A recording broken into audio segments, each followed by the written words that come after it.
এতিমের দাম কত জানো? আমার মায়ার নবী রহমাতুল লিল আলামিন দুনিয়াতে এসে আব্বাকে আব্বা বলে ডাক দিতে পারেননি। কেমন মায়ার নবী আমার মায়ার নবী একদিন বিকালবেলা মাঠের পার্শ্বে বসে বাচ্চারা খেলাধুলা করে, নবীও শিশু বয়সে দেখে বাচ্চাদের খেলা।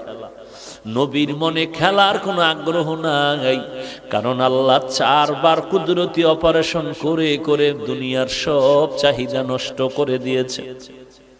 মায়ার নবী দেখতেছেন যখন সন্ধ্যা গনিয়ে আসছে, সব ছেলেদের বাবারা এসে ছেলেদের কোলে নিয়ে বাড়িতে রওয়ানা।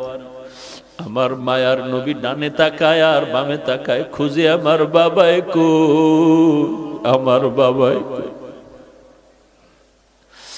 আমার নবী চোখের পানি ছেড়ে কান্না করেন, এই ছেলেদের বাবা আছে, আমার বাবাই কই। আম্মা জান আমেনা ঘর থেকে সন্ধ্যা হয়ে গেল, কই আবার সন্তান। ঘরের দরজা খুলে বের হইয়া লোকদের দেখে বলে, দেখো বাবা, আমার সন্তান মুহাম্মদের তোমরা দেখছো নাকি? বলে, মুহাম্মদকে ভালো করে চিনি না, তবে একটা ছোট্ট বাচ্চা দেখছি রাস্তার কিনারায় আব্বা আব্বা বলে কান্না করতেছে। মা আমেনা দৌড়াইয়া চলে গেলে মায়ার নবীর এক শিশু নবীর কোলের মধ্যে জড়ায় নিলে। মায়ার নবী মায়ের কোলে জড়ায় বলে, আম্মু বলো আমার বাবাই কই।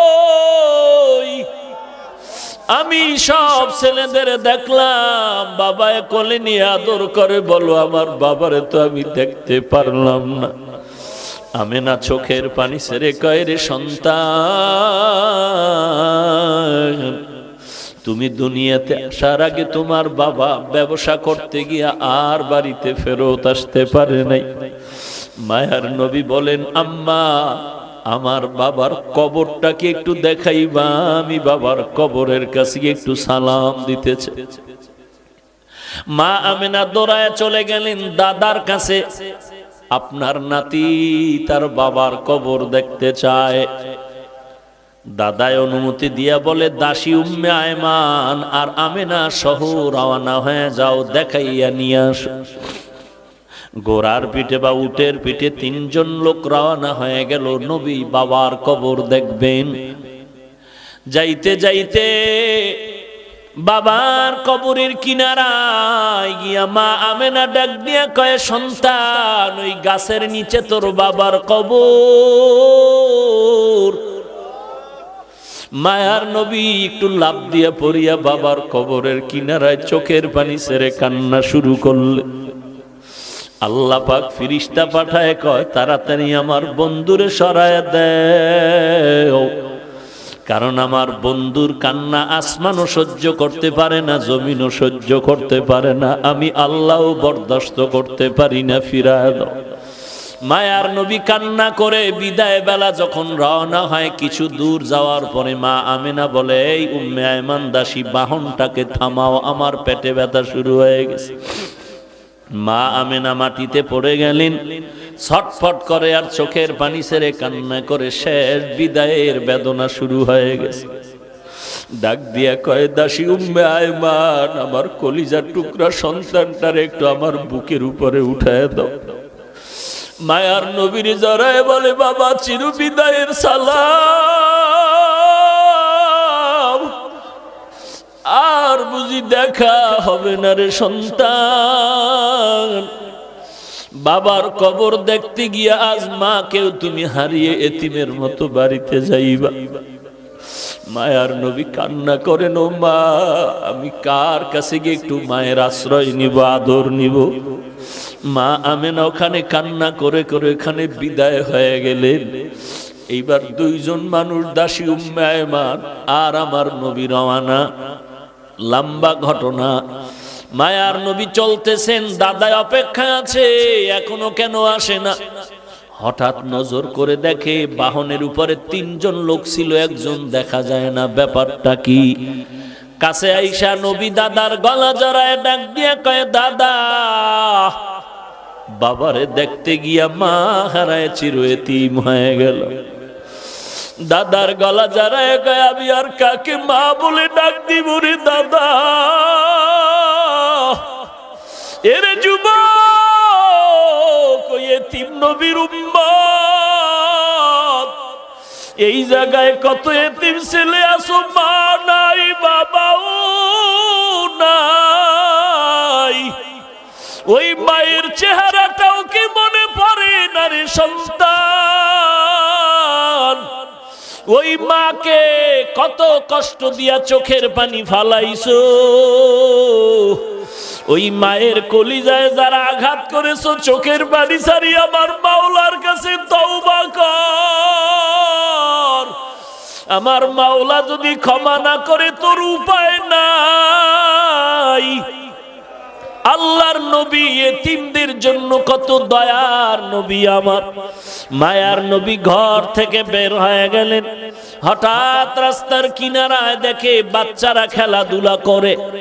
নবী দেখার পরে সামনে আগায় গেলেন। একটু দূরে গিয়ে দেখে একটা বাচ্চা রাস্তার কিনারায়, কোনো কাপড় নাই, ছোট বাচ্চা উলঙ্গ বসে আছে। নবী বললেন, বাবা তোমার বাড়ি কই? বলে আমার বাড়ি নাই। ঘর কই? বলে ঘর নাই। আব্বা আম্মা কই? বলে আব্বা নাই, আমি এতিম। মায়ার নবী তার হাতটা ধরে কয় চল। নবী বাচ্চাটার হাত ধরিয়া সোজা ঘরের মধ্যে চলে গেলেন। আম্মা জান আয়েশা রাদিয়াল্লাহু আনহাকে বলেন, আয়েশা এই বাচ্চাটা আমাদের সন্তান, মনে করে এরে সুন্দর করে গোসল করায়া দাও। আম্মা জান আয়েশা বাচ্চাটারে গোসল করায় দিলেন। মায়ার নবী একটা বড় চাদর নিয়ে দুইটা টুকরা করে বাচ্চাটারে সুন্দর করে পরায় দিলেন। এইবার নবী বলে, চলো বাবা নামাজ আদায় করতে চলো মসজিদে নববী। বাচ্চা যখন সামনে হাঁটতেছে, নবীজি ঘর থেকে বের হয়ে কয়, দাঁড়াও, তুমি হাঁটবা না, দাঁড়াও। বাচ্চা দাঁড়ায় গেল। মায়ার নবী বসে গেলেন আর বলেন, বাবা আমিও মা হারা বাবা হারা এতিম, তুমিও চূড়ান্ত মা বাবা হারা এতিম। আমি আজকে তোমার একটু খেদমত করতে চাই। তোমার কদমটা মাটিতে দিও না, তুমি আমার কাঁধের উপর উঠা বসো। আমি তোমারে কাঁধে করে আজ মসজিদে নিয়ে যাই, আর কিয়ামত পর্যন্ত দুনিয়ার মানুষের এই বয়ান দিতে থাকবো যে মায়ার নবী এতিমের কত দরদি হয়েছিলেন। বাচ্চা বলে, না আমি কাঁধের মধ্যে উঠবো না। নবী বলেন, উঠো। শেষ পর্যন্ত বাচ্চাটারে কাঁধের মধ্যে নিয়া মায়ার নবী এবার মসজিদের দিকে রওয়ানা। এইবার ওই যে খেলাধুলা করতেছিল বাচ্চারা, ওরা যখন দেখলো ওই বাচ্চাটা রহমাতুল্লিল আলামিনের বরকতি কাঁধের উপরে, বাচ্চাগুলো আফসোস করে যে আজ ওর কপাল কত ভালো, এর মা নাই বাবা নাই। আমিও বড় এতিম, আমি মা হারাইলাম, আমি বাবা হারাইলাম, আমার কেউ নাই। আমি বাচ্চাটারে আদর করে মাথায় হাত দিয়া দোয়া করে দেই, উম্মতের জানায় দিয়েন আপনারা, একটা এতিম বাচ্চা যদি হাতে পায় আর এর মাথায় হাত বুলায় যদি কেউ দেয়, মোহাব্বতের নজরে ওই সমপরিমাণ হাতের নিচে চুল বরাবর নেক আল্লাহ তার আমল নামায় দান করবেন। এরে নবীর উম্মতের দল, ওই মায়ের অবদান ভুলার মতো না। জানা অজানা ভাবেও যদি কোনো ভুল করে থাকো, ওই মা বাবার থেকে দোয়া নাও, তাড়াতাড়ি ক্ষমা চেয়ে নাও, আল্লাহর কাছেও ক্ষমা চাও রে ভাই। আমার মায়ের অবদান, বাবার অবদান ভুলতে পারবো না রে বাবা। মাঝে মাঝে মায়ের সন্তানের মারে শাসন করার জন্য, কিন্তু দেখছো মাঝে মাঝে সন্তানের মায় মারার পরেও কিন্তু মা ঘুমাইতে পারে না। মা কিন্তু সন্তানের ধমক দিয়াও কিন্তু পাগলের মতো থাকে। সন্তানের ধমক দিছে এমন জোরে, সন্তান অভিমান করে ঘরে যায় না, ভাত খায় না, মা কয়া ডাকে না। আব্বা জান একদিন তাকায় দেখতেছে বালিশে মাথা লাগায় তার স্ত্রী গুনগুন করে কান্না করে রাতের বেলা। আব্বা জান বলে, বিবি কেন কাঁদো? বলে, আমার অন্তরে বড় ব্যথা। বলে, কি ব্যথা? বলে, একটা সপ্তাহ হয়ে গেছে সন্তান আমাকে মা বলিয়া ডাক দেয় না। বলে কেন? বলে আমি একটু শাসন করতে গিয়ে ধমক দিয়েছিলাম, এই কারণে রাগ করেছে, অভিমান করে আর ডাকে না। আব্বাজান বলে বিবি তুমি আরামে খাও, ঘুমাও, কোনো চিন্তা করা লাগবে না। সন্তান একদিন আগে পিছনে তোমার কাছে সেই ক্ষমা চাবে। আমার মা কান্না করে বলেন, ও স্বামী আমার, যতই আমি খানার প্লেট নিয়ে বসি খানা মুখে যায় না, যতই আমি ঘুমানোর চেষ্টা করি আমার চোখে ঘুম আসে না। কারণ আমি খানার থেকে, ঘুমের থেকে সন্তানের মা ডাকে যেই মজা পাই, ওই মজা আমি খানায় পাই না, ঘুমের মধ্যে পাই না। এরে নবীর উম্মতের দল, সন্তান মায়ের কাছে টেলিফোন করে, মা আমি 3 দিনের জন্য ঢাকা থেকে 1.5-2 মাস হয়ে গেল, এখন বাড়ি আসতেছি, ছুটি হয়ে গেল। আম্মা জান তোমার জন্য কি নিয়ে আসবো? বলে আমার জন্য কিছু লাগবে না, তোর বাবার জন্য যদি কিছু পারো তুই নিয়ে আসবি।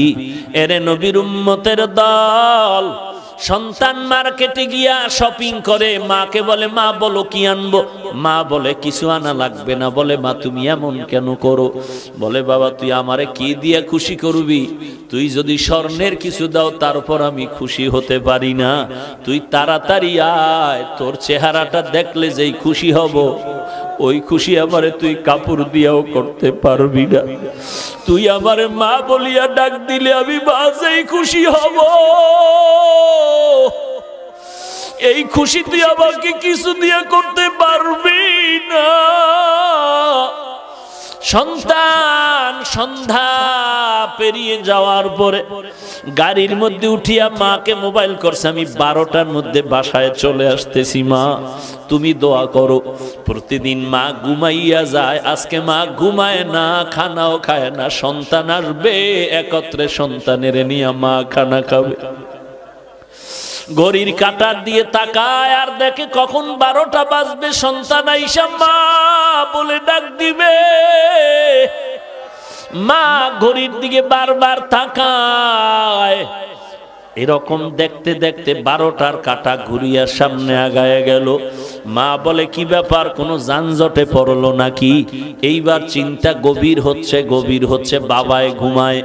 এবার মা ডাক দিয়ে কয়, আমার আব্বাজানকে ধাক্কা দিয়ে কয়, ছেলে এখনো কেন আসে না? 12টা বেজে 1টা বেজে গেল, এত দেরি কেন? একটু টেলিফোন করো।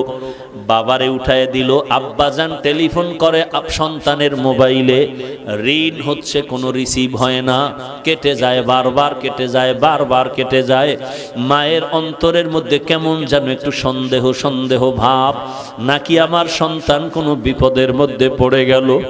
এইভাবে কল দেয়, কেটে যায়, কল দেয়, কেটে যায়। বাবা মোবাইল রেখে আবার শুয়ে পড়ল।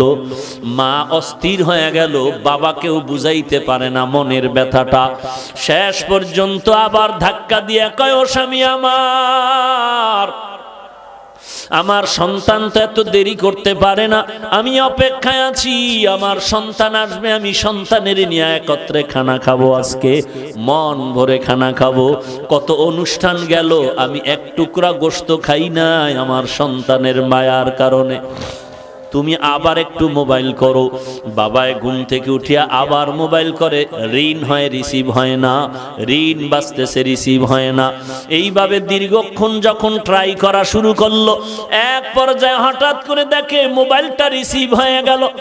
ডাক দিয়ে কয়, বাবা তুই কই? হঠাৎ বাবার কানে দেখে সন্তানের কণ্ঠের আওয়াজ নাই, অন্য লোকের আওয়াজ। ডাক দিয়া বলে, কে আপনি? বলে মোবাইলওয়ালার বাবা। বলে তাড়াতাড়ি অ্যাম্বুলেন্স নিয়ে আসো, তোমার সন্তান এখন পরকালের লাশ হইয়া মাটিতে পড়ে আছে। গাড়িতে উঠছে, গাড়ি অ্যাক্সিডেন্ট হয়ে রাস্তার পাশে গাছের সাথে বেজে আছে, মানুষ রক্তাক্ত হয়ে গেছে। বাবায় মোবাইলটা ফালায় বেউসায় বিছানায় পড়ে গেল। মা বলে কি খবর আমার সন্তানের? বলে তোমার সন্তানের অবস্থা খারাপ। মা এমন একটা চিৎকার দিয়া রাস্তায় বের হইয়া ঘরের দরজা দিয়া চিল্লায় বলে, তোরা কে কোথায় আছো? আমার সন্তানের একটু আগায় আনতে আমি যাই। বাবা আমার মাকে সান্ত্বনা দিয়া ঘরে আটকাইয়া অনেক মহিলাকে বসায়া বলে এখানে ধরে রাখো। বাবায় তাড়াতাড়ি টেলিফোন করে অ্যাম্বুলেন্স নিয়ে লাশ নিয়ে যখন রওয়ানা, বাড়ির দরওয়াজা দিয়া যখন ওই বাঁশি বাজাইয়া ঢুকে, মা পাগলনির মতো দৌড়ায় আর বলে তাড়াতাড়ি ডালা খুলে দাও, আমার সন্তান কেমন আছে একটু দেখতে চাই। মা এবার সন্তানের চুমু খায় বলে, মা বাবা তুই এই বাজার নিয়ে আমার কাছে আসার কি সংবাদ দিয়েছিলি? আমি তো আর খানা খাইতে পারলাম না রে বাবা, তোর জন্য খানা খাই নাই। আজ আমার কলিজায় তুই এমন আঘাত দিয়ে গেলি রে সন্তান। ওই মা ওই যে সন্তান করে করে করে করে কান্না করে করে এমন পাগল হয়ে গেল, দুনিয়ার কোন ডাক্তার আজ পর্যন্ত ওই মাকে ভালো করতে পারলো না। এরে পয়গম্বরের উম্মতের দল, ও পর্দার আড়ালের মা বোনেরা, তুমিও সন্তানের মা, একটু চিন্তা করো, তোমার মাও তো একদিন এই রকমই মা ছিল। আজকে তুমি নতুন স্বামীর ঘরে আসছো, কত আরাম, কত আনন্দের শাড়ি পরিয়া, কত আনন্দের খানা। এমন একটা দিন আসবে সাদা কাপড়ের প্যাকেট হইয়া কবরে যাইবা, সবাই কান্না করবে, সন্তান মা মা বলে কাঁদবে, একটা জবাব দিতে পারবা না রে মা। আল্লাহ পাক বলেন ওয়াবিল ওয়ালিদাইনি ইহসানা, ওই মা বাবার সাথে হেসান করো। যার মা নাই, যার বাবা নাই, ওই অন্ধকার কবরের কিনারা দাঁড়ায়া চোখের পানি ছেড়ে দোয়া করো, কোরআন তেলাওয়াত করো, আর গুনাহ ছাড়ো, নেক আমল করো। ওই মা বাবার জন্য দিলটা ভরে নেক আমল করো। ওই মা বাবার সাথে যেন কোনো রকম বেয়াদবিমূলক আচরণ না হয়। আল্লাহ পাক বলেন ওই মা বাবার কেউ যদি বৃদ্ধ হয়ে যায়, খবরদার ধমক দিয়া কথা বলবা না, উপশব্দ বলার মতো কোনো শব্দ যেন না হয়। এরে নবীর উম্মত, যদি কথা বলতেই চাও, সুন্দর ভালো আচরণ করো, এমন ভালো, ওয়াকুল লাহুমা কাওলান কারীমা, এমন সুন্দর আচরণ করো। সুন্দর ভালো ব্যবহারের মানে হলো মা যেই ভাষাটা সহজে বুঝে ওই ভাষায় তুমি কথা বলো নরম ভাবে, এটাই হলো কাওলান কারীমা, আয় লাইয়িনান সাহলা, নরম নরম ভাষায় কথা বলো। ওয়াকফিজ লাহুমা জানাহাজ যুল্লি মিনার রাহমা, তোমার বিনয়ের ডানা মা বাবার জন্য বিছায়া দাও অনুগ্রহের সাথে। অর্থাৎ ডানা মানে মানুষের তো কোনো ডানা নাই, পাখির ডানা হয়। আল্লাহ কেন বললেন সন্তান তুমি বিনয়ের ডানা বিছায়া দাও? তার মানে পাখির ডানার মধ্যে সব শক্তি, ডানাটা যখন ধরে ফেলে পাখিটা দুর্বল। তোমার ডানা মা বাবার জন্য বিছায়া দাও মানে জীবনের সব কিছু মায়ের জন্য বাবার জন্য বিলীন করে দাও। তাও আবার মিনার রহমা, মানুষের চাপে না, সমাজের চাপে না, মিনার রহমা অনুগ্রহের সাথে, মনের মধ্যে কষ্ট নিয়ে মানুষকে দেখানোর জন্য করবা না, যা করবা দিলের মোহাব্বত নিয়ে করবা। অকুর রব্বির হামহুমা কামা রব্বায়ানি সগীরা, ওই মা বাবার জন্য প্রাণ খুলে আল্লাহর কাছে কান্না করে দোয়া করবা। ওই মা বাবার জন্য রব্বির হামহুমা, আল্লাহর কাছে সব সময় দোয়া করবা, আল্লাহ আমার মা বাবাকে তুমি রহম করো, মাফ করো, দয়া করো, যেমনি ভাবে তারা আমাদের উপরে দয়া মায়া করেছিলেন। এরে নবীর উম্মতের দল, একবার পারো কুল হু আল্লাহ সূরা আলহামদু সূরা দরুদ শরীফ পড়ে দোয়া করো। যদি দুনিয়াতে যার মা নাই বাবা নাই, যদি অন্যায় করে থাকো, ওই কবরের কিনারায় গিয়ে একটু দোয়া পড়ো, কান্না করো, চোখের পানি ছেড়ে দোয়া করে যদি ক্ষমা চাও, আল্লাহ পাক চোখের পানির বদৌলতে তোমার জীবনের সব গুনাহ মাফ করে দিবেন।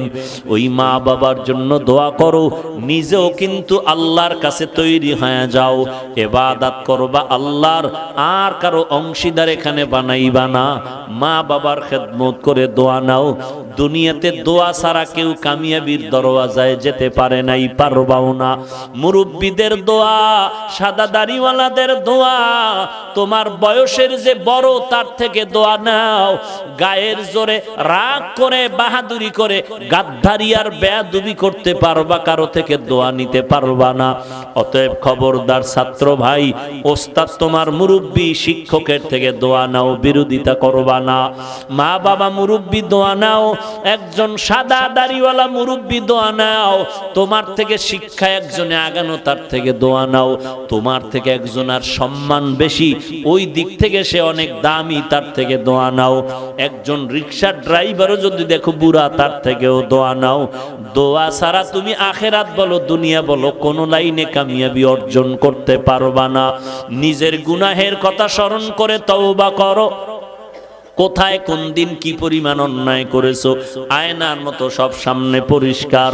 আল্লাহর কাছে তওবা করো, আল্লাহ জীবনে আর কোনোদিন গুনাহের কাছেও যাব না, আর কোনোদিন নামাজ ছাড়বো না, নবীজির সুন্নতের বিপরীত চলবো না, সহিভাবে কোরআন পড়ে আমল করে চলবো, মুরব্বীদের দোয়া নিয়ে চলবো, ওলামায়ে কেরামের দোয়া নিয়ে চলবো, বিরোধিতা করে গুনাহগার হব না। গলায় ছুরি আসলেও নবীর বিরুদ্ধে যাব না, দেশের বিরুদ্ধে জাতির বিরুদ্ধে ষড়যন্ত্র করব না। তওবা করার যদি খাঁটি নিয়ত হয়, খাঁটি তওবার নিয়তে দুটো হাত আল্লাহকে দেখায়া দাও।